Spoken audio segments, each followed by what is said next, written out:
Hi, నేను శ్రీదేవి. టమాటా చట్నీ. ఈ చట్నీ టిఫిన్స్కి, రైస్కి టేస్ట్ అనేది బాగుంటుంది. ఈ చట్నీ రెడీ చేసుకొని ఉంచుకున్నట్లయితే మనం చట్నీ కోసం ప్రతిసారి చేసుకోకుండా ఇది అప్పుడప్పుడు వాడుకుంటూ ఉండొచ్చు. దీన్ని ఫ్రిడ్జ్లో పెట్టుకోవాలి. టమాటోలు ఒక హాఫ్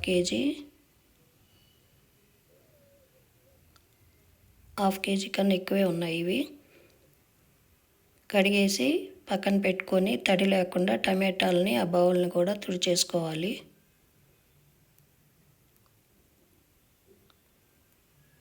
ఇలా తుడిచిన టమాటాలని 4 ముక్కలుగా కట్ చేసి రెడీ చేసుకోవాలి.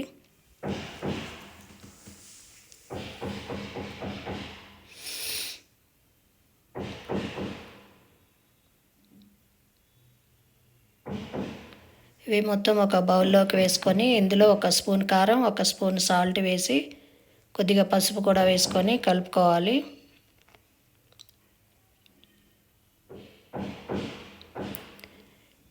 ఈ మొత్తాన్ని 2 సార్లుగా మిక్సీకి వేసుకోవాలి.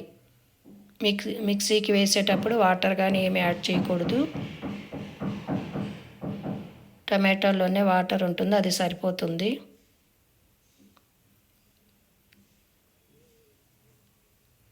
ఇలా మిక్సీకి వేసుకున్న మిశ్రమాన్ని పక్కన పెట్టుకోవాలి.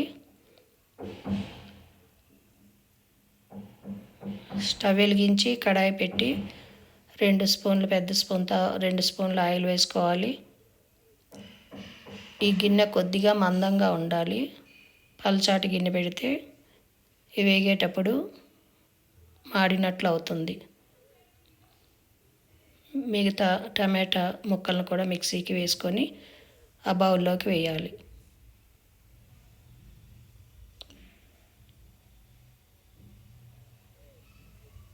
మొత్తం ఆ బౌల్లోకి వేసి ఇలా మీడియం ఫ్లేమ్లో కలుపుతూ ఉండాలి.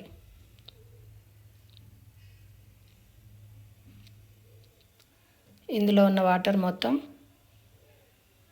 అయిపోయి దగ్గరికి అవుతుంది. ఇప్పుడు ఒకసారి సాల్ట్, కారం చూసుకొని సరిపడినంత వేసుకోవాలి.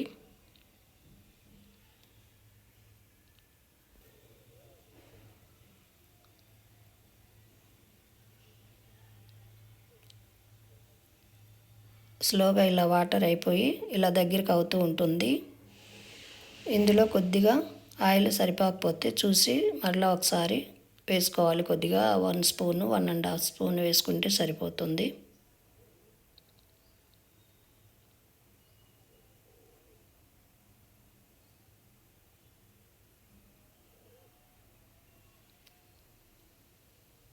పచ్చి ఆవాల పిండి లేకపోయినా ఆవాలని పౌడర్ చేసుకొని ఫ్రై చేసుకోవాలి. 1.5 స్పూను ఆవపిండి, దీన్ని ఫ్రై చేసి చల్లారే వరకు పక్కన పెట్టుకోవాలి.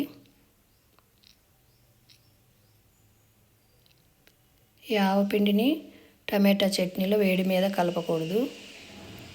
మెంతులు 1 స్పూను, వీటిని కూడా ఫ్రై చేసి పౌడర్ చేసి చల్లారే వరకు పక్కన పెట్టుకోవాలి.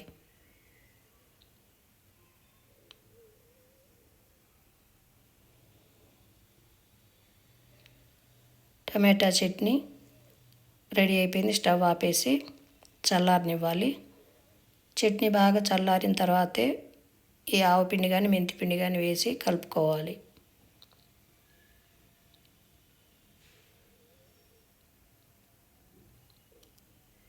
లాస్ట్లో ఒకసారి సాల్ట్ సరిపోయింది లేని చూసుకోవాలి. మెంతిపిండి కూడా వేసి కలుపుకోవాలి. మెంతిపిండి, ఆవపిండి వేసి కలుపుకోవాలి.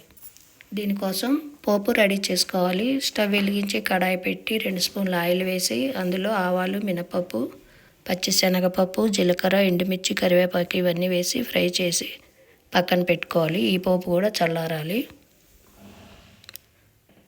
ఈ వేడి మీద వేసినట్లయితే ఆవపిండి, మెంతిపిండి చేదుగా అనిపిస్తుంది.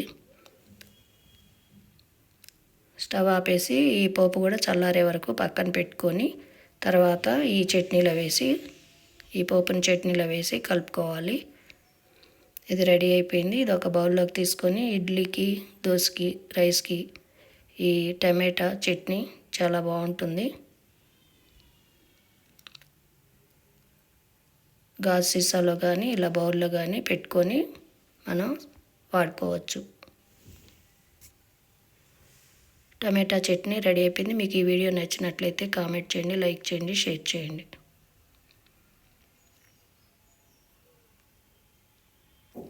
ఇలా చట్నీ రెడీగా ఉండటం వలన మనకి ఈజీగా టిఫిన్స్కి బాగుంటుంది.